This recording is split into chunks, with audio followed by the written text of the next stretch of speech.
JavaScript classes. What are they? Classes serve as blueprints for creating objects, defining their structure and behavior.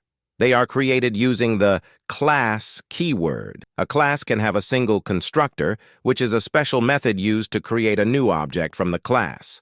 Within the constructor, you can define the object's properties using the this keyword, which refers to the object being created. To instantiate a new object from a class, use the new keyword followed by the class. The elements inside of a class can be defined by three key aspects: kind, location, and visibility. The kind refers to the role of the element within the class. It can be a getter, setter, method, or field. A getter is a function that acts like a property inside the object, invoked when the property is accessed. It is usually used to retrieve data while following a certain set of logic or format. A setter, on the other hand, triggers when the property is being set, automatically receiving the new value as a parameter. A method can be understood as a function, and a field is a property that is not a method. The second aspect, location, specifies whether an element is part of the class itself or the object created from the class. To declare an element that belongs to the class itself, use the static keyword. Any element without this keyword will belong to the object created from the class. The final aspect is visibility, which determines whether an element can be accessed from outside the class. There are two visibility levels, public and private.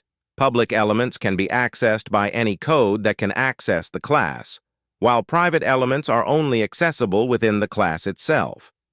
To declare a private element, prefix the declaration of the element with the hash symbol. Private elements promote encapsulation and modularity by concealing implementation details and preventing direct access from outside the class. This approach helps maintain a clean and user-friendly interface for those interacting with the class. Suppose you have created a user class and you want to add a username property that can only be assigned during the initialization of the player object. To achieve this, you would define username as a private property. This approach ensures that the username cannot be changed once it has been initialized. Why use classes? When you need to manage data along with its related behavior, using classes is a great approach. For instance, if you want to simulate a country, you could create a country class. In the constructor, you would define properties such as name, size, GDP, and coastline. Additionally, you might want to include a method to format the size property. By using classes in this way, we have accomplished several things. Encapsulation.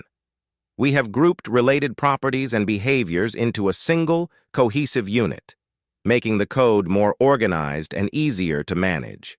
Reusability. The country class can be reused to create multiple country objects, each with its own unique set of properties. Maintainability. Changes to the structure or behavior of a country can be made in one place, and those changes will automatically apply to all instances of the class.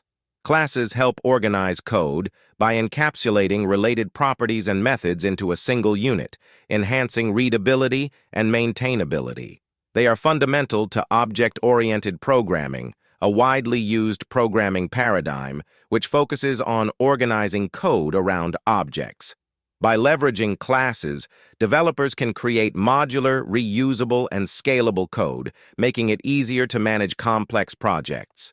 This encapsulation not only enhances code quality, but also promotes collaboration and efficiency within development teams. This was QuickScript. Like and subscribe if you want to see more videos like this.